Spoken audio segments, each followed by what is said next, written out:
El mapa comienza con unos ciudadanos que van a ser atacados por unos monstruos. Se nos cuenta que estos aparecieron un día alrededor de todo el mundo junto con algo. En eso vemos un helicóptero de noticias que sobrevuela la ciudad y el periodista a bordo dice que apareció un misterioso monstruo que parece un edificio gigante. Entonces vemos lo que parece un enorme edificio de piedra en medio de la ciudad llamado la Torre Tutorial. Se nos cuenta que la Torre del Tutorial arrastró por la fuerza a humanos de todo el mundo hasta su interior y que entre el 20% de los sobrevivientes hubo algunos con habilidades especiales que se convirtieron en cazadores. Luego se nos dice que pasaron 12 años desde que la torre fue despejada por primera vez, que los cazadores se convirtieron en celebridades y que para protegerse se separaron de los gobiernos y se juntaron en gremios. En eso vemos el set de un programa de televisión llamado Conociendo al Cazador, que es muy popular, donde van a entrevistar a 3 líderes de gremio. La presentadora les pregunta a los líderes sobre el rumor de un jugador avanzado que sigue vivo en la torre. Los líderes dicen que lo conocieron pues fue el primer cazador, quien no pudo salir cuando la torre fue despejada y durante 12 años despejó la torre una y otra vez. Vemos al jugador avanzado dentro de la torre mientras los líderes cuentan que tiene sus capacidades básicas hasta el límite a excepción de la magia. En eso vemos a unos cazadores huir de algo dentro de la torre cuando se topa con el jugador avanzado que es el prota. De pronto algo los golpea y frente al prota aparece un monstruo enorme llamado Balok. En eso vemos que el prota mata a Balok de una patada en la cabeza mientras lo insulta. El sistema reconoce la subyugación del Balok y el prota se pregunta con qué debería ir la próxima vez. Se nos cuenta que en 12 años se acortó el tiempo que le tomaba a los jugadores completar la torre, ya que se acumularon los conocimientos para completarla y se compartieron a los ciudadanos, tanto para aumentar sus probabilidades de sobrevivir como para encontrar excelentes cazadores, pero que aún así muchos cazadores entrenados perdían sus vidas al camino al piso 99 debido al Balok, que es el dueño de la torre del tutorial y la última prueba. En eso vemos a un grupo de cazadores que está por morir contra el monstruo, pero el prota aparece y lo mata, mientras dice que es su conquista número 1349. De pronto, un portal aparece frente a él, pero cuando lo cruza, vemos que regresó al primer piso para empezar su conquista 1350. El prota grita desesperado que lo envíen a casa y se tira al suelo. Ahí abre su ventana de estado y ve que ya no le quedan habilidades para aumentar con la torre. En un flashback de 12 años atrás, vemos al primer grupo cuando completaron la torre por primera vez. Los cazadores dicen que no lo habrían logrado sin el prota y que se reunirán cuando salgan, pero al cruzar el portal, el prota ve que volvió al primer piso. En eso se nos cuenta que el prota recibió la maldición de la torre y que tuvo que completarla de nuevo con los nuevos hasta que decidió buscar una cura para la maldición, que intentó completar la torre por su cuenta mientras se hacía más fuerte y comenzó a interpretar papeles para ayudar a los nuevos jugadores, pero que no duró mucho haciéndolo. En eso el prota ve que su ventana de estado dice que el bucle ha sido eliminado y que puede salir de la torre cuando complete su siguiente conquista. El prota grita de emoción y sale disparado mientras dice que al fin se va a casa. En el programa Conociendo al Cazador, la presentadora pregunta si el grupo 18 podrá batir el récord. Los líderes de gremio dicen que depende, ya que después del piso 51 aparece un jefe cada 10 niveles, pero en eso vemos a uno de los jefes que se encuentra con el prota molesto, quien se abre paso fácilmente entre los pisos hasta llegar al 99. El prota grita que se va a casa y de nuevo derrota de un golpe al Balok. Afuera de la torre, los vigilantes ven que la torre se abre y dicen que es un nuevo récord. De el portal sale el prota y uno de los vigilantes se acerca para felicitarlo y preguntar su nombre. El prota pregunta si realmente salió y cuando el vigilante le dice que sí, este grita su nombre con emoción. El vigilante se da cuenta que su nombre no está en la lista, por lo que regresa y lo encuentra en la lista del primer grupo. Entonces se entiende que se trata del jugador avanzado. Una semana después vemos al centro tutorial coreano, donde los cazadores del grupo 18 harán su examen, y ahí el rumor de que entre ellos está el jugador avanzado. Los líderes de gremio se reúnen por el rumor y dicen que si se trata de él se verá exactamente igual, ya que en la torre nadie envejece. En la sala de espera vemos que les dicen a los cazadores que se preparen. En eso vemos al prota comiendo frituras y se da cuenta que no le dieron equipo. La puerta se abre y les dicen a los cazadores que salgan. Estos llegan hasta las puertas del laberinto de evaluación, donde los recibe un cazador llamado David, quien les dice que la prueba ha comenzado. Él les dice que no se preocupen, ya que el examen no es tan difícil como la torre tutorial, y vemos al prota bostezar al fondo del grupo. En eso David activa el laberinto con su celular y la entrada se abre. Él les dice que este está lleno de trampas y que deberían usar completamente sus habilidades para encontrar la salida y escapar. Entonces aparece un contador y les dice que el examen comenzará en 30 segundos. La cuenta atrás llega a su fin y los cazadores entran corriendo al laberinto. En eso el prota se le acerca y le pregunta si lo único que tiene que hacer es llegar a la salida. David lo observa y piensa que su apariencia es patética, por lo que le pregunta si piensa que el examen es fácil y el prota se burla de que él, lo que hace que David lo confronte. Entonces el prota hace una apuesta con él, en la que David le dará 100.000 won si puede pasarlo en 20 segundos. Este parece no creerle y el prota le pregunta si tiene miedo, a lo que David responde subiendo la apuesta a 1.000.000 de won. Este está por decirle lo que pasará si falla, cuando el prota se apresura hacia el laberinto mientras le grita que no cambie de opinión. El prota pone su mano en una de las paredes mientras en su mente se sorprende por el salario del cazador. Los espectadores se preguntan qué hace el prota, cuando este de pronto acumula poder en su puño y golpea el muro. Su golpe atraviesa todo el laberinto y el prota dice que llegó a la salida. Los espectadores se sorprenden y Siu Kwon se pregunta si era tan terco en el pasado. El prota festeja el 1.000.000 de won que acaba de ganar, cuando de pronto dice que espera que no le pidan compensación por los daños. En un flashback del día anterior al examen, vemos a unos funcionarios hablar de los rumores del cazador avanzado en la prueba, en la que dicen que no hay mucha gente notable, a excepción de un cazador entrenado en las artes marciales llamado Lee Kang-hyun, y al que vemos sostener una espada mientras dice que quería convertirse en héroe. Lee asesina de un golpe al monstruo que lo iba a atacar y dice que estaba seguro que lo elogiarían hasta que se encontró al prota en el último nivel de la torre, y Lee dice que gracias a él pudo regresar a salvo, pero entendió lo patético que era. De vuelta al presente, vemos a Lee en el laberinto destruido, donde les dice que por seguridad regresan a la sala de espera. En la sala de reporteros vemos que hay un caos y nadie puede captar lo que acaba de pasar. En la sala de espera vemos a Lee viendo con odio al prota mientras los demás hablan de lo que hizo. Lee piensa que el examen aún no ha terminado y que todavía puede lucirse. En eso les avisan que el orden para la clasificación cambió y se reanudará en 15 minutos, y Lee dice que no perderá contra el prota. Luego vemos que da inicio a las pruebas de monstruos en la que Lee lucha contra un grupo de goblins. El tiempo se acaba y dicen que Lee asesinó a 78 y que es el mejor puntaje hasta el momento, pero en eso es el turno del prota y vemos a los espectadores listos para verlo. Entonces la prueba comienza. Los goblins aparecen alrededor del prota y da inicio a la prueba. De pronto el prota destruye la cabeza de un goblin al instante y los periodistas se sorprenden. Vemos que el prota golpea a todos los goblins al mismo tiempo y en la transmisión parece que los monstruos fueran decapitados de la nada. Los líderes se dan cuenta de que solo se está acercando a los goblins para golpearlos, solo que a gran velocidad, y dicen que sienten como si fuera un monstruo por completo. El tiempo se acaba y revelan que el total de asesinatos es de 248. El prota dice que fue divertido y vemos los comentarios de la gente en línea que creen que fue magia. Vemos a Lee leer lo que dice la gente y destruir su teléfono por el enojo. Este comienza a golpear las paredes y grita por la furia de que sea el prota quien se hace famoso a pesar de todo su esfuerzo. Luego vemos a una funcionaria que le entrega un papel al prota y le dice que es la lista de agrupaciones que desean reunirse con él. Ella dice que se llama Alice y es la suboficial de información de la Asociación de Cazadores de Corea, y le explica que en 12 años cambiaron cosas, como que ahora los monstruos pueden aparecer de mazmorras y laberintos, por lo que los gremios siempre están buscando cazadores de élite para conseguir las recompensas. Pero el prota solo piensa que tiene hambre y ella se da cuenta que le parece complicado lo que le está diciendo. El prota le pregunta si también es trabajo de su departamento transferir los contratos a los cazadores, a lo que ella responde que sí y le da a leer un contrato. El prota está a punto de preguntar algo cuando ella le dice que mire la parte de atrás, en la que dice que el contrato le promete 10.000 millones de won. Ella le pregunta qué le parece el contrato, pero él pregunta de vuelta cuándo se evaluó tanto la moneda coreana. Ella dice que no hay crisis económica, pero que el precio de la tierra subió mucho y le muestra que su antigua residencia ahora cuesta 300 millones de dólares. Ella le dice que no se preocupe porque el gremio Ares está dispuesto a pagarle el doble de la oferta inicial cuando termine su contrato y a renovarlo de nuevo. Ella le dice que no tiene que decidir inmediatamente, pero él le dice que no tenía ninguna intención de unirse a un gremio. Ella cree que es una broma, pero él insiste que no tiene intención de estar atado a los gremios. En un cambio de escena vemos al prota en su habitación, quien sospecha de la razón por la que le quieren dar una cantidad tan grande, y dice que ser de un gremio le daría mucho trabajo y solo quiere vivir su vida sin preocupaciones. El prota le dice a Alice que quiere ser un cazador mercenario para trabajar solo. Ella le dice que es imposible que explore un laberinto por su cuenta y que lo llame si cambia de opinión. El prota en su cuarto piensa que hubiera dormido mejor si se enteraba antes sobre los cazadores mercenarios. En eso revisa la lista que le dio Alice y lee los nombres de sus antiguos compañeros. 5 días después el prota se reúne con sus compañeros en un restaurante japonés y se sorprende por cuánto han cambiado todos. El prota comienza entonces a recordar anécdota con ellos. Él cuenta que Shiyun se escondió llorando detrás de él cuando se enfrentaron al jefe del piso 50 y que Seo-yeon se orinó después de ver al jefe Benzi en el piso 14, por lo que ella le dice que si sigue hablando no lo dejará solo. El prota se detiene y dice que es bueno verlos y que el sushi es delicioso. Entonces Shiyun le recuerda cuando atraparon el sireno y el prota cantó todo el tiempo que quería comer sushi. En eso vemos un flashback en el que el prota le cortó la cola al sireno con una espada prestada e hizo sashimi. Ahí ellos le dicen que escucharon una historia espeluznante sobre él mientras estaba en la torre y que por eso supieron que estaba bien. Él pregunta cuál historia y le cuenta que las cosas que hizo en la torre salieron en la televisión. Entonces él se preocupa que sepan de cuándo limpió la mazmorra desnudo o cuándo fingió ser Gollum, pero ellos solo le dicen de cuando atrapó al jefe mientras bailaba una extraña danza y cuando atravesó del primer piso hasta el 10º solo con patadas. Así que se tranquiliza y admite que esas son verdad y Shiyun le pregunta sobre lo que realmente hizo en la torre. El prota les cuenta que pensó que no podía escapar así, que estaba tan frustrado que solo atravesó la torre saltando y escalando. Entonces el prota recuerda que su estudiante debe estar por ahí fuera y cuenta que encontró a un chico que había quedado atrás cuando pasó un tiempo entre los pisos 50 y 60. Vemos al prota disfrazado aparecerse frente al chico y cómo se ofreció a guiarlo como su aprendiz porque quería crear un nuevo estilo de arte marcial en ese entonces. Vemos cómo el prota entrenó al chico, pero él dice que solo sabía pegar fuerte, así que era un fraude como maestro y dice que tiene que evitar toparse con él o lo demandará. En un cambio de escena vemos al prota revisar su ventana de estado en su habitación. Él ve que la frase "has alcanzado el límite del tutorial" ha desaparecido y que su edad perdió 12 años y regresó a 24. Entonces se da cuenta que una opción no ha desaparecido. El prota la presiona y ve un mensaje nuevo que dice que esperan que elimine los 3 jefes de la mazmorra para pasar al siguiente nivel y una lista de mazmorras objetivo para atacar. En eso tocan a su puerta y el cuidador le dice que lo fue a buscar un explorador del gremio Ares. El prota le pide que les diga que no los verá, pero el cuidador insiste que entienda la situación, así que el prota accede y baja a verlos. En la sala de espera encuentra a 2 hombres y el prota les dice que no tiene intenciones de unirse a un gremio. El hombre sentado ríe y se presenta como Byung-Chun Khan, la cabeza de la sección del personal del gremio Ares. Byung-Chun le pregunta si cree que está bien no unirse al gremio y si piensa que crecerá apropiadamente. Entonces el prota le pregunta si fue a esa hora para extorsionarlo. El hombre de pie se enfurece, pero Byung-Chun lo detiene y está por hablarle del gremio Ares cuando el prota lo interrumpe. Este le dice que ya sabe que se tragaron más de la mitad de las mazmorras coreanas y los llama un grupo de basura harapienta. En eso vemos un flashback en el que los amigos del prota le cuentan que se necesita un boleto de entrada para ingresar en las mazmorras, ya que el gremio Ares está monopolizando el 76% de mazmorras coreanas, especialmente de rango D y A, porque así fuerzan a los principiantes y veteranos a pagar. El hombre de pie rompe la mesa, mientras Byung-Chun le dice al prota que tendrá que pensarlo cuidadosamente. Byung-Chun le pregunta si cree que puede vencer al hombre, que es un cazador muy poderoso. El prota dice que es una basura y que peleará con su chancla contra él. El hombre se enfurece y lo ataca, pero el prota lo golpea y lo deja clavado en la pared. Byung-Chun pensó que se arrodillaría después de conocer al que tenía la fuerza del gremio Ares y se pregunta cómo salió todo tan mal. El prota se le acerca y dice que lo que más odia es ser amenazado, para luego golpear a Byung-Chun con lo que queda de la chancla. En un cambio de escena vemos al prota en casa de Shiyun mientras le cuenta lo que pasó. Este le dice que el gremio Ares es peligroso y todo el mundo los evita porque te pueden matar dentro del laberinto ya que no hay testigos. Shiyun le ofrece unirse a su gremio, pero el prota se niega y dice que abandonará su objetivo de vivir cómodamente ya que quiere encontrar al que hizo la torre para hacerle sufrir lo mismo que sufrió él. Y le pregunta a Shiyun por el instituto de Adoron. Este le cuenta que Adoron es una mazmorra buena para nuevos jugadores, pero que la tiene el gremio de Ares y el gobierno no puede intervenir porque no prestan atención a los cazadores y los asesinatos parecen accidentes. Shiyun explica que desde afuera Ares es una prestigiosa empresa por lo que es difícil involucrarse contra ellos. El prota dice que entrará en secreto, pero Shiyun le recuerda que vigilan las 24 horas, así que el prota dice que va a utilizar otro método. En un cambio de escena vemos a Seung Won-hood, el director de la rama coreana de Ares, hablar de la expansión del gremio a otros países. Cuando la reunión termina, un jefe de departamento le entrega un análisis que hicieron del prota, entonces Seung-won pregunta si es verdad que lo reclutó y el asistente responde que Byung-Chun lo intentó y falló, a lo que Seung-won responde que es mejor no reclutarlo porque a pesar de los beneficios podría convertirse en una amenaza para su posición. Él le dice que mejor le dé una lección adecuada. El jefe de departamento sale de la oficina cuando un hombre lo llama y le dice que pasó algo en el instituto Adoron. En un cambio de escena vemos a una chica que suplica entrar a la mazmorra, pero los de Ares no la dejan. Uno de los chicos comienza a hostigar a la chica cuando aparece el prota, quien le dice que tiene que entrar a la mazmorra y le pregunta si es un idiota. Continuamos con un chico que le pregunta si se volvió loco y en qué trabaja, por lo que el prota se quita la chancla y le dice que se acerque. El chico le vuelve a decir que está loco, por lo que el prota lo saca volando de un golpe. Él le dice al otro chico que le dé sus zapatos, que resulta ser de hierro con magia de reducción de peso, y luego entra a la mazmorra. En un cambio de escena vemos a Seo Yeon reclamarle a Siyun por dejar que el prota se fuera. Él dice que también le advirtió que el gremio Ares era peligroso, pero no pudo detenerlo, y que ella tampoco habría podido. Entonces piensa que el prota no es problemático, pero que muestra su personalidad retorcida con los enemigos con los que tiene mala relación. En eso vemos al prota dentro de la mazmorra. Siyun le dice a Seo Yeon que no necesitan preocuparse si lo que dijo el prota es cierto, y él le cuenta que escuchó sobre su grado de habilidad, del cual ella se sorprende. De vuelta a la mazmorra vemos a un monstruo científico, que es el jefe de la mazmorra, y a un grupo de cazadores que lo vigilan. Estos se cuestionan si pueden atraparlo, a lo que uno contesta que deben hacerlo, ya que pagaron dinero para entrar. La chica duda si pueden con sus habilidades, pero el chico del casco dice que es posible, porque el jefe solo tiene poder defensivo, así que deciden atraparlo, cuando de pronto ven al prota que se pone de pie frente al jefe. Siyun cuenta que el tío del prota lo abandonó en una guardería y robó el dinero de la herencia cuando murieron sus padres, por lo que su decepción con los humanos puede ser la razón de que su personalidad retorcida salga. Cuando alguien intenta manipularlo o amenazarlo, vemos al prota enfrente del jefe, quien hace un sonido con sus cuchillos que lo molesta y lo mata de un golpe. En su ventana de estado ve que el instituto de Adoron aparece completado y dice que sigue el pueblo del bosque. El grupo de cazadores se da cuenta que es el jugador avanzado y dicen que les da escalofríos. En un cambio de escena vemos a las oficinas del gremio Ares, donde el jefe de recursos humanos le entrega el perfil del prota al jefe de administración, y este dice tras leerlo que está al nivel de un monstruo. Entonces el jefe de recursos le dice que la instrucción es herirlo, aunque no está seguro por la incursión que hizo a su mazmorra, y el jefe de administración dice que de todos modos será difícil hacerle daño de verdad, así que deben hacerlo sigilosamente, para que el jefe Xiu Won se concentre en la expansión a China, que requiere atención debido al gremio Pado. Ahí se nos explica que es un gremio que ha monopolizado la mitad de las mazmorras de China y cuyo líder sigue siendo un misterio a pesar de estar en el quinto puesto de todos los cazadores de rango S del mundo, así que le dice al jefe de recursos que no tienen suficiente personal para herir gravemente al prota, por lo que escogerán a un experto y lo solucionarán. De vuelta al departamento de Siyun, vemos al prota jugar con el celular que su amigo le compró. Este le dice que la siguiente mazmorra que busca está bajo control de su gremio, pero que no hay jefe porque lo derrotaron semanas atrás, y que las mazmorras estos se regeneran diferente, así que del pueblo del bosque regresarían en 2 o 3 días. También le sugiere que registre su rango en la asociación de cazadores para obtener los beneficios, entre los que hay dinero, lo cual convence al prota, quien dice que vayan en ese momento. Vemos al prota y a Shuyu llegar a la estación de medición de habilidades de la asociación de cazadores. El recepcionista pregunta su nombre y se da cuenta que es el jugador avanzado, y dice en su mente que mucha gente preguntó por él. Luego le pide que sostenga un cubo llamado ojo de investigador para que sea calificado. El prota lo hace y sus calificaciones comienzan a aparecer, pero cuando voltea a ver el recepcionista, este está aterrado por sus datos. Luego vemos al prota leyendo los comentarios sobre él en línea y dice que solo han pasado unas horas desde que lo revisaron y ya lo sabe todo el mundo. Siyun le advierte que el gremio Ares ya tendrá sus datos y que debe tener cuidado a partir de ahora, pero el prota está jugando y no lo escucha. Luego le dice que tiene mucho tiempo libre en comparación con Xiu Kwon y Seo Yeon, pero Siyun le dice que también está ocupado y lo acompaña porque hizo tiempo extra para él. De vuelta a las oficinas de Ares, vemos a los jefes de departamento sorprendidos porque el prota es todo rango A, pero el jefe de administración dice que no hay problema porque llamó a Xiao Kan Chin, un cazador de China que casi es rango S. En un cambio de escena vemos al prota con Siyun y otro cazador entrar al pueblo del bosque, cuando alguien que parece vigilarlos aparece y lo vemos sonreír. El prota pregunta quién es el tercer cazador que se presenta como Pargamun, y Siyun dice que es un soporte que guardará los subproductos, que son las partes valiosas de los monstruos y pueden valer mucho dinero. En eso Par le pide permiso al prota para filmarlo, y este aprende sobre subir videos para ganar dinero, por lo que accede si se lo reparten 80-20.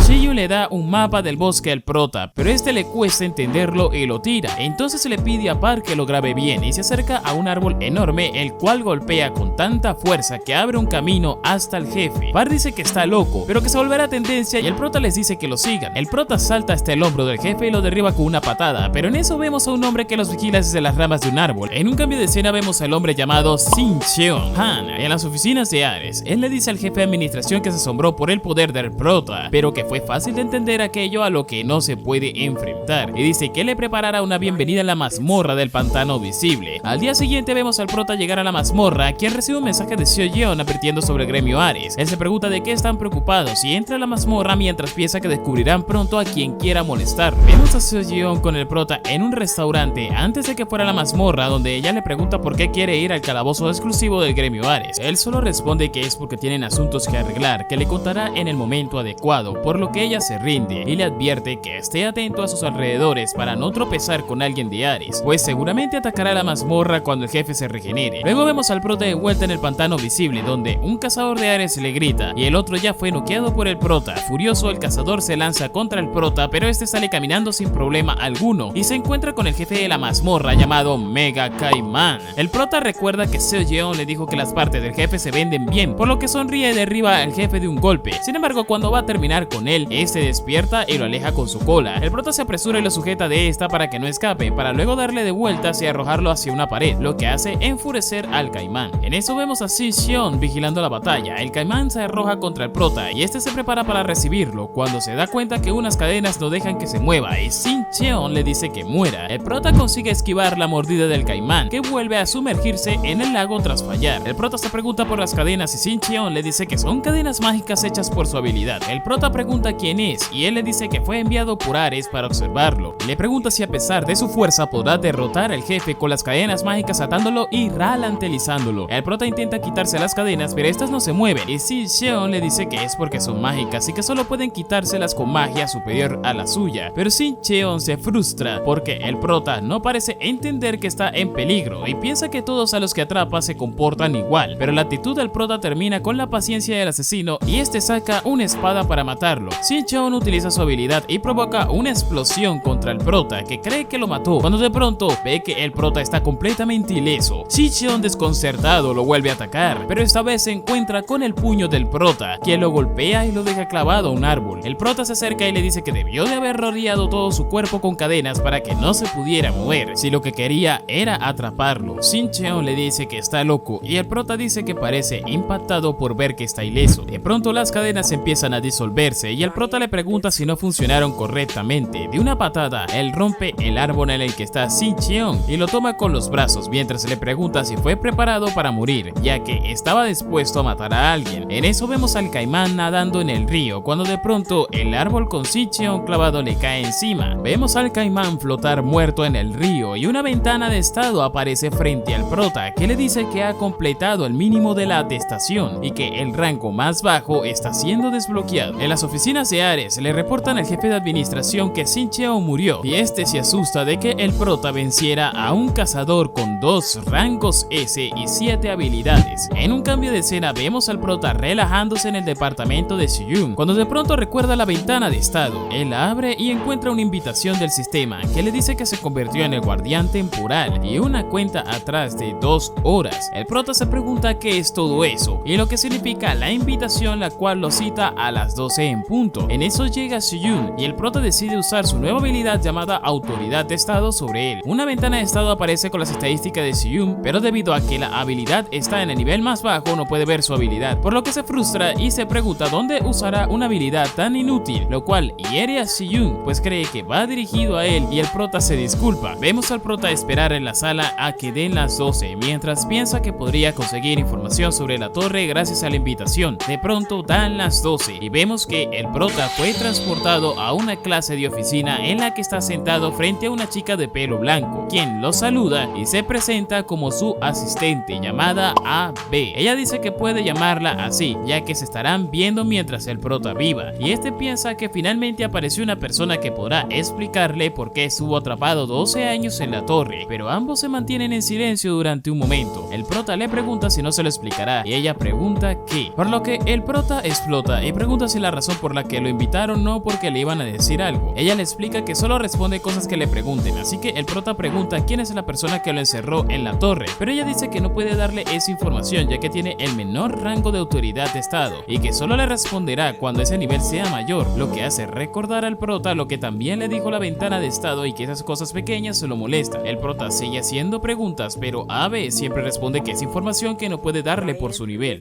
así que se desespera y la golpea mientras le pregunta si está jugando con él, pero ella le dice que no puede evitarse ya que tiene el rango más bajo de autoridad de estado, y el prota amenaza con seguirla golpeando hasta que ella le dice que si hay una cosa que puede decirle, y eso es que el guardián es el protector. El prota le pregunta si no puede decirle más y ella le dice que solo puede decirle lo que el guardián debe ser de ahora en adelante, lo cual es importante, ya que en ese momento solo es guardián temporal, pero si se convierte en guardián oficial podrá saber todo lo que quiera, y él pregunta qué necesita para hacerlo. Ella le cuenta que en 5 días aparecerá una grieta en donde vive, y que en lo profundo habrá una llave que aumentará su autoridad de estado, que lo convertirá en guardián oficial si lo consigue. Luego vemos al prota que volvió al departamento, quien ve su ventana de estado y la misión de obtener la llave. En un cambio de escena vemos al prota contarle a sus amigos sobre la grieta y estos se sobresaltan por escucharlo. El prota pregunta qué es y Shiyun le dice que es el apocalipsis. En las oficinas de Ares vemos al jefe regañar a sus hombres tras enterarse de lo que pasó con Shin Cheon. Él le dice al jefe de recursos que junte a todos y que le dará los recursos para acabar con el prota, para que así él pueda concentrarse en el gremio Pado, pues las tropas enmascaradas de estos están derrotando a los miembros de Ares y se lamenta porque nada va como quería. De vuelta al restaurante vamos a Seo Kwon mostrarle un anillo valioso al prota y le dice que es una recompensa habitual del laberinto. Entonces el prota pregunta cuál es la diferencia entre la mazmorra y el laberinto, y ellos le dicen que es que en el laberinto puedes obtener artefactos que funcionan bien desde el principio como ese,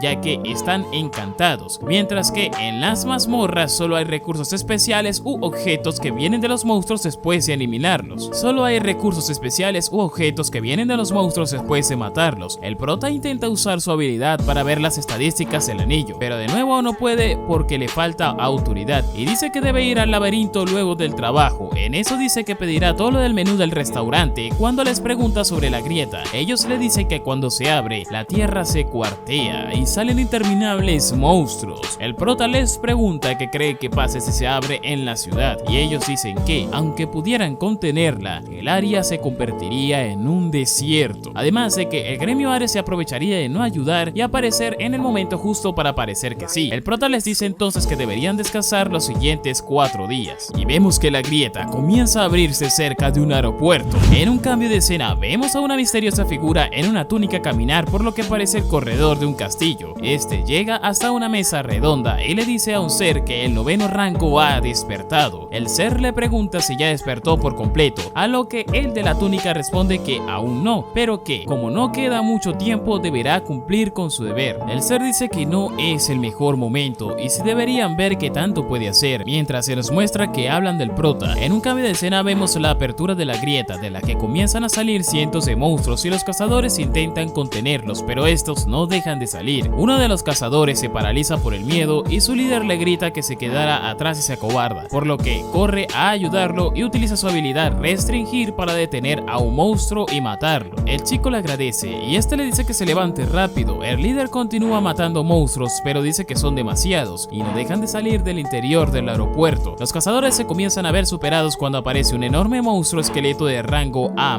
Los cazadores se preguntan qué hace un monstruo de nivel tan alto ahí y dicen que van a morir. El líder de los cazadores les grita que lo eviten, pero el monstruo alcanza a golpear a uno de ellos y lo saca volando hasta estrellarse con un auto. El monstruo se acerca al caído y el líder le grita que resista mientras corre hacia él, pero cuando el esqueleto está por rematarlo aparece el prota y mata al monstruo de un golpe. Entonces los cazadores reconocen al prota y festejan que llegó. Vemos al prota que derrotó al esqueleto y una ventana de estado que le dice que obtenga la llave a lo profundo de la grieta. En eso se le acercan los cazadores que dicen que es imposible que matara al esqueleto de un golpe. El prota les pregunta qué hacen con monstruos detrás de ellos y unos monstruos aparecen, por lo que los cazadores se vuelven para pelear. El prota se da cuenta que son muchos, así que dice que los ayudará y usa el arma del esqueleto para acabar con los monstruos. El líder de los cazadores dice que con el prota ahí pueden hacerlo y que se reúnan alrededor de él. Ve que el prota pasa corriendo y les dice que resuelvan el resto por ellos mismos para luego desaparecer dentro del aeropuerto, por lo que el líder les dice que no se puede evitar y que mantengan su posición como puedan, pero los cazadores están demasiado agotados ya que sobrepasaron la cantidad de monstruos que pueden manejar. Sin embargo, el líder les dice que aguanten un poco más, pues la ayuda va en camino. En eso vemos que un monstruo está por golpear al líder cuando es partido por la mitad y el líder ve que se trata de Shiyun acompañado por el gremio Seúl. De pronto cae un rayo contra los monstruos y vemos que se trata de Si-Yeon y su gremio Aran, y que también aparece Seok-Won y su gremio Goguryeo. Entonces Si-Yeon le pregunta al líder dónde está el prota y este le dice que fue al núcleo de la grieta y todos dicen que si ese es el caso entonces deben ir también. Seok-Won carga hacia adelante con su escudo y se abre abre paso entre los monstruos mientras Soo-Yoon y Seon los eliminan con sus poderes. En eso vemos al prota llegar a la grieta y se pregunta cómo puede bajar, cuando se da cuenta que los monstruos tienen un camino para subir. Entonces el prota encuentra un auto, le arranca las puertas y se arroja contra los monstruos, mientras pregunta si debe limpiarlo todo. Los monstruos ven que algo se aproxima y cuando ven al prota caer frente a ellos se asustan. El prota les grita que se pierdan y que va a bajar, mientras derriba a los monstruos y los arroja al vacío. Y por el sonido se pregunta si el suelo está cerca, así que decide ignorar a los monstruos y se arroja a la grieta. El prota cae sobre una pila de cuerpos de monstruo y dice que son los que tiró, por lo que debe ser el fondo de la grieta. En eso ve caminar hacia él a un monstruo rojo llamado Arkir, que es un demonio escarlata trepador, y el prota se fija que este trae la llave en su cinturón, así que se abalanza para matarlo de un golpe, pero el demonio lo esquiva y consigue contraatacar golpeando al prota para luego lanzarse y golpearlo de nuevo. El prota esquiva el golpe por poco y responde pateando y golpeando al demonio en la cabeza, lo que lo arroja lejos y hace que este insulte al protagonista, quien adivina que lo está provocando y vuelve a lanzarse contra él, pero el demonio detiene sus golpes con las manos y provoca una explosión que tira al prota hacia atrás, por lo que el prota piensa que es más fuerte de lo que pensaba y que es diferente de los monstruos de la torre. En eso siente un dolor en el costado, por lo que se pregunta si tiene que usar eso después de tanto tiempo. Entonces el prota se levanta y le dice al demonio que debería prepararse, luego adopta una postura de combate y dice que es una técnica que no quería volver a utilizar. Ahí vemos un flashback de cuando el prota seguía encerrado en la torre. Él está acostado mientras recuerda que en las novelas de artes marciales podían salir después de encontrar la iluminación o a través de la acumulación de logros militares, y dice que esa es la solución, por lo que corre contra los monstruos. Entonces el prota cuenta que empezó a entrenar artes marciales intentando cosas al azar, que algunas eran imposibles pero su deseo de salir era más fuerte. Él dice que al principio solo las copiaba sin sentido mientras vemos cómo intenta golpear a un monstruo, pero dice que todo era una mierda y vemos que el monstruo no recibe daño y saca volando al prota. Vemos que el prota siguió intentando sin éxito hasta que de pronto pudo destruir la cabeza del monstruo de un golpe y dice que toda esa mierda se hizo realidad gracias a las habilidades que acumuló en la torre. Él dice que no quería volver a sacar esa historia oscura y vemos que el demonio se acerca para golpearlo, cuando de pronto el prota usa un golpe mortal llamado poder, fuerza, y acaba con el demonio. El prota agradece que no hubiera nadie, pues no quiere que lo escuchen gritar el nombre de su técnica, ya que es vergonzoso. El prota encuentra la llave y la ventana de estado le dice que lo invita a convertirse en guardián oficial del sistema, y el prota dice que ahora AB podrá responder a todas sus preguntas. En eso, el prota ve a un dron que lo vigila y se pregunta qué es, y vemos que pertenece al gremio de Ares, quienes lo están observando. Ahí el jefe les pregunta si eso es un cazador de rango A, y una chica dice que eso dicen los documentos oficiales, por lo que el jefe se enoja y dice que no puede ser después de verlo. Entonces le pregunta al gerente Yu si reunió a suficiente gente, a lo que este responde que sí, y el jefe le dice que se preparen adecuadamente mientras piensa que el poder abrumador no funciona para algunas cosas. Al día siguiente vemos que el prota y sus amigos son premiados por la Asociación Coreana de Cazadores y que Park está transmitiendo en vivo la ceremonia. El Ministerio de Defensa está por darle su premio al prota cuando ve su vestimenta y le pregunta si no debió comprar algo mejor para el evento, a lo que el protagonista responde que no le importa y la gente en línea se divierte porque humilló al ministro. El prota recibe sus premios y entonces se va, mientras el ministro lo maldice a su espalda. En un cambio de escena vemos a la líder del gremio Pado que observa las noticias sobre el prota y parece reconocer su postura y su poder, por lo que le pregunta a su asistente quién es él. Este le dice que es Hyo Woo King, quien salió recientemente en la torre tutorial. Entonces la líder le pide que investigue todo sobre él sin dejar pasar nada. Luego vemos llegar a un subordinado del gremio con un reporte y ella le dice que continúe. Él le cuenta que tuvieron éxito en tomar las mazmorras principales en la región del sur, pero que hubo un conflicto con el gremio Ares y uno de sus ejecutivos fue secuestrado en el proceso. Ella le dice que es patético y que si no puede volver por sí mismo, no hay lugar ahí para él, y le dice al subordinado que acelere el proceso para eliminar su gremio. Luego piensa que hace tanto para cumplir su promesa mientras se acerca a la pantalla y mira sonrojada al prota. En un cambio de escena vemos al prota comer con sus amigos, quienes le dicen que no puede hacer lo que hizo porque ahora es una celebridad, pero a este no le importa y dice que vivirá su vida haciendo lo que tenga que hacer, lo que desespera a sus amigos. Entonces el prota dice que saldrá un momento a una reunión y sus amigos se sorprenden. Soo Kwon se pregunta si es consciente de la situación y Soo-Yoon dice que no es suficiente que se hiciera enemigo de Ares, sino que la prensa está por todos lados. Soo-Yoon se pregunta qué va a hacer, pero pero Seok-won les dice que no se preocupen, pues es un tipo resistente que anda con pensamientos apropiados. En eso vemos al prota llegar de nuevo con AB, quien le dice que su rango subió del más bajo a solo bajo. El prota se enoja y le pregunta si está bromeando con él. Ella se asusta y le dice que solo habla de la forma en la que le enseñaron, y el prota le pregunta qué mejoró, a lo que ella responde que nada en cuanto a la información que puede darle, pero que ahora puede decirle los trabajos que debe hacer para recibir las cosas que desea, y ella le dice que debe encargarse de los escaladores. El prota cree que le habla de la torre tutorial, pero ella le revela que es una torre que se formó en 12 niveles en total, en la que la tierra es solo el nivel 9. Entonces el prota explota en desesperación porque dice que solo quería saber quién lo puso en la torre y se pregunta por qué todo es tan complicado. Ella le dice que si no detiene a los escaladores el nivel 9 será destruido, y el prota le pregunta furioso si lo que quiere decir es que él se calle y haga lo que tiene que hacer. Ella dice que sí al principio, pero la actitud del prota hace que se arrepienta y le provoca un conflicto en su mente, por lo que se frustra. Ella dice que es la administradora del sistema del nivel 9, que no necesita que la desestimen así, e intenta confrontar al protagonista, pero dice que no funcionará y le pide que no se enoje, además de que lo escogieron como guardián por su bien, además de que cuanto más escaladores derrote, más podrá ascender. Entonces el prota le pregunta qué nivel necesita para saber quién hizo la torre tutorial y lo encerró en ella, a lo que Abe le dice que necesitará el rango más alto, y el prota pregunta cuántos escaladores necesita vencer para eso, pero Abe responde que es difícil saberlo, ya que esos también tienen niveles, pero que un estimado serían 5 escaladores del rango más alto y que el demonio que derrotó era uno de rango bajo, y el prota dice que lo entendió a grandes rasgos. En un cambio de escena vemos al protagonista en el apartamento de Shiyun, donde piensa que son demasiadas historias complicadas. En eso recibe una llamada de Soo-yeon, quien le dice que ponga las noticias, y en esta ve que lo están acusando de haber asesinado a un miembro del gremio de Ares en una de las mazmorras. En un cambio de escena vemos al prota y sus amigos en casa de Seok-won, donde Soo-yeon regaña al prota por todo lo que ha hecho y dice que está muy preocupada. El prota se pregunta por qué lo siente como el regaño de una pareja y le pregunta si él le gusta, a lo que ella le dice que no bromee y que lo freirá con un rayo si lo vuelve a hacer. Entonces Soo-yeon le muestra que es número 1 de nuevo en las búsquedas en línea y lee algunos encabezados donde lo acusan a él y a sus amigos, por lo que Soo-yeon lo ve con cara amenazante y le dice que es demasiado despreocupado. El prota pregunta cuándo iniciará la conferencia y Seok-won le dice que en 30 minutos. Entonces el prota revela que convocó una conferencia de prensa donde juntará a todos los reporteros, por lo que Soo-yeon y Seo-yeon se asustan de lo que vaya a decir y el prota se pregunta qué es lo que piensan de él. En un cambio de escena vemos a los ejecutivos del gremio Ares reunidos, quienes dicen que el plan contra el protagonista va como esperaban y que, sin importar qué haga con la conferencia, la tendrá difícil, pues enviaron a personas por cualquier cosa, y el jefe dice que el prota no debió meterse con él. En la sala de conferencias vemos que la prensa comienza a hacerle preguntas al prota, pero este los detiene y dice que lo hará a su manera, ya que no sabe dar conferencias, y le da la palabra a un reportero, quien le pregunta si es cierto que asesinó a un miembro de Ares. Él contesta que sí, pero entonces saca su teléfono y reproduce una grabación en la que Shin-cheon dice que lo enviaron a matarlo. Entonces el reportero pregunta si puede garantizar que el archivo es auténtico, y el prota les muestra que tiene el teléfono de Shin-cheon y que todo será comprobado en cuanto se lo dé a la policía o a una compañía de seguridad. Entonces el prota dice que él solo actúa en defensa propia porque un asesino de Ares quiso matarlo y que este murió debido al jefe de la mazmorra, a lo que el reportero contesta que dijo que fue él, y el prota dice que puede decir si así, ya que se descuidó por pelear con él, además que él quería que todo pasara desapercibido porque había escuchado que el gremio Ares era un gran lugar, pero que no sabía que la situación resultaría tan complicada. Entonces vemos al prota salir de la conferencia mientras llama idiotas a los de Ares por creer que lo atraparían tan fácilmente. Luego vemos al gerente Yu, quien dice que subestimó el prota, pues pensó que era solo músculo y ahora no puede dejarlo escapar. En un cambio de escena vemos al prota comer con sus amigos, donde este revela que el teléfono es falso y no es del asesino, aunque la grabación fue verdad. Soo-yeon se preocupa que lo descubran si revisa el teléfono, pero él dice que los de Ares irán a robarlo primero. Cuando ya se van, el prota le dice a Soo-yeon que irá a dar un paseo. Vemos al prota caminar por las calles cuando se detiene y lo vemos rodeado de asesinos, mientras les dice que fueron más rápido de lo que creía. El líder le dice que alguien quiere verlo y que lo siga, pero el prota se niega y dice que son valientes después de ver de lo que es capaz, y provoca al líder para que lo ataque, pero cuando este lo hace, el prota lo derriba con unas plantas. El resto de los asesinos atacan con sus armas y habilidades, pero se dan cuenta de que no le hicieron daño. Vemos que el prota derrota a los asesinos y deja a uno vivo para que lo lleve con los que lo están buscando. En un cambio de escena vemos a unos asesinos hablar sobre el prota frente a un búnker, quienes dicen que se divertirán con él, cuando de pronto este cae del cielo y el asesino que lleva le dice que ese es el lugar. Los miembros de Ares bajo tierra escuchan un ruido, cuando de pronto dicen que algo viene en el elevador y aparece el prota derribando las puertas. Ellos se le preguntan quién es y el prota responde que es la muerte y está ahí para llevarlos al infierno. En la sala de tortura vemos que el jefe de Ares está interrogando a una chica sobre información confidencial de su gremio, pero ella no dice nada, así que les dice a los asesinos que se la lleven y le enseñen lo que es anhelar la muerte, aunque la maten en el proceso. Entonces el prota derriba la puerta y entra, mientras dice que es cortés invitarlo cuando ya tenían invitados. El jefe pregunta qué pasó con el equipo 1 y el prota le contesta que están durmiendo, igual que los que tiene detrás, y le da la opción de patearle el culo hasta que muera o sentarse a hablar con él. Un asesino intenta matar al prota, pero este lo derriba con facilidad y los amenaza con luchar. Entonces el jefe piensa que el prota no es de rango A, pues todos los que envió eran aproximadamente de ese rango y nadie pudo vencerlo, por lo que tiene que ser de los top de rango S y que ni siquiera él podría vencerlo. Entonces el prota lo saca de sus pensamientos y le vuelve a preguntar si quiere hablar o que le dé una paliza, y el jefe se resigna a hablar, ya que piensa que tiene que averiguar qué tan fuerte es el prota primero, pero entonces este le dice que tienen que hablar de la compensación por los daños que le ha hecho Ares y que quiere 10 millones de dólares más algunas mazmorras de nivel bajo, lo que enfurece al jefe y dice que está loco, ya que perderían a los nuevos cazadores si se quedan sin las mazmorras. El prota presiona al jefe y este le ofrece que se una a Ares, pues así podría tener todo lo que quisiera, pero el prota responde que es frustrante hablar con ellos y le pregunta qué está diciendo, pues están hablando de la compensación y que ahora también quiere a la chica que estaban interrogando. Él le dice que son todos iguales, que piensan que son grandiosos, pero se cuestiona qué harán cuando les diga que a Ares le importa una mierda. El jefe le dice que parece realmente confiado y el prota le pregunta si está de acuerdo con sus condiciones o se pelearán hasta la muerte. En un cambio de escena vemos al prota regresar al apartamento de Shiyun, quien le pregunta por qué está lleno de sangre y luego se da cuenta que lleva a una chica y pregunta sorprendido quién es ella. Y así es como acaba la tercera parte de este magua. Si has llegado a esta parte del video, déjame decirte que has sido de las pocas personas en llegar aquí, así que comenta la palabra torre en los comentarios. Acuérdate de suscribirte para no perderte ningún video. Dicho esto, nos vemos en el siguiente video.